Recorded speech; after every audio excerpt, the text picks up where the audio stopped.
Vous êtes magnétiseur professionnel et sophrologue diplômé.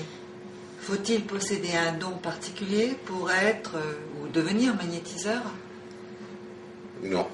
Non, le magnétisme tel que l'ont expliqué nos prédécesseurs est une force ou énergie vitale. Et cette énergie anime tous les êtres vivants. Nous baignons dans cette énergie. Cette énergie pénètre tout. C'est une énergie universelle. Le don, c'est avoir conscience de cette réalité. Avoir conscience de cette énergie ou de cet état des choses suffit selon vous à se proclamer magnétiseur? Non, non, je n'ai pas dit cela. Prendre conscience de cette énergie universelle est l'étape première.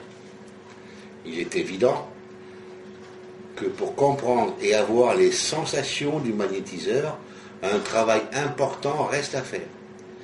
De même que vous avez conscience de votre capacité pour courir, vous ne deviendrez coureuse olympique que si vous pratiquez un entraînement particulier et quotidien. Il faut pour cela en être convaincu, avoir une volonté à l'épreuve du doute et beaucoup de persévérance.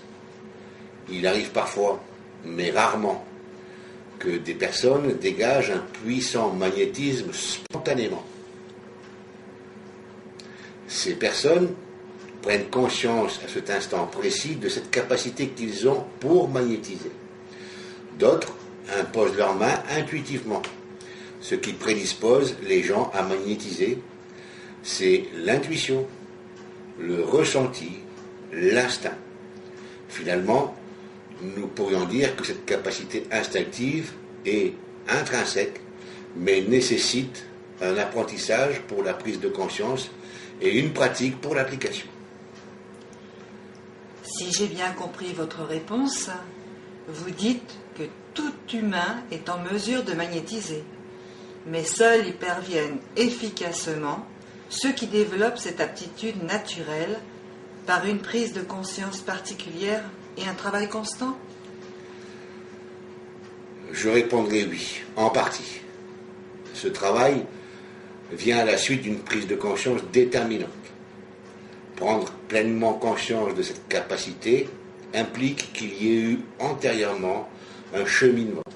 Ce cheminement souvent à base de développement personnel ou encore que les personnes ont vécu dans un milieu qui les prédispose à ces ressentis particuliers.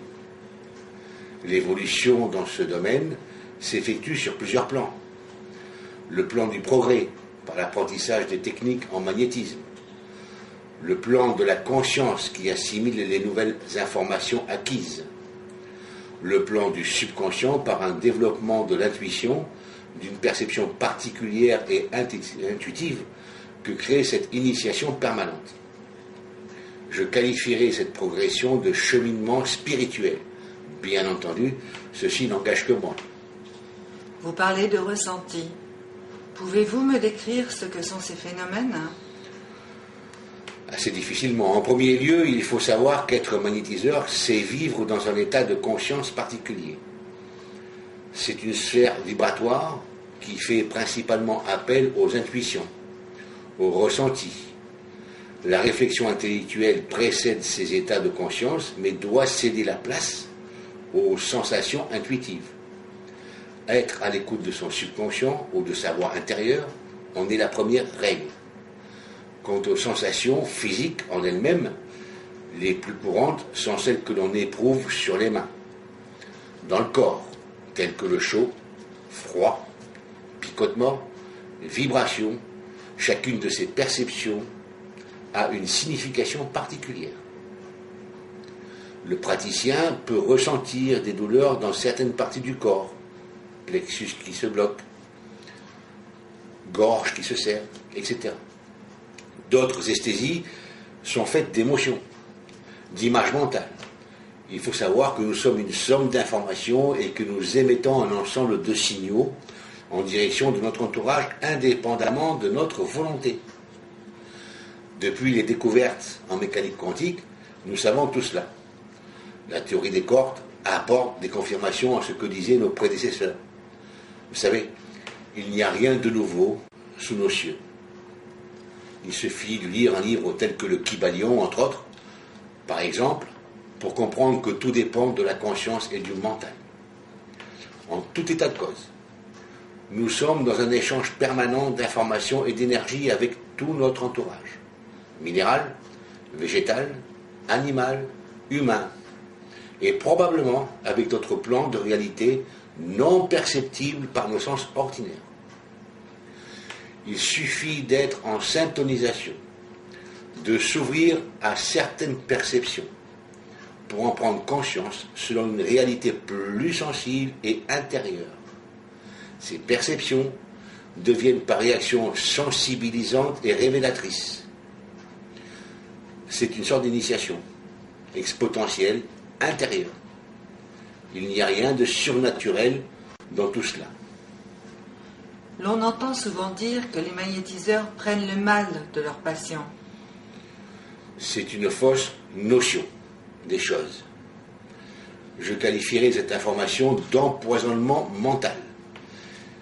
Il découle d'une information provenant du marquis de Puy-Ségur. En général, à l'issue d'une séance de magnétisme, le praticien éprouve une satisfaction et se sent physiquement et mentalement, je dirais même que plus l'on pratique, plus la sensation de bien-être énergétique s'enracine. On se sent bien après une séance de magnétisme. Il faut bien comprendre que tout est une affaire d'état de conscience. Je suis ce que je pense. Ce que ma conscience me dicte établit en moi un état mental et physique, conforme aux idéaux ou idées que j'accepte et dont je suis convaincu. Merci, Monsieur Orjus. Merci.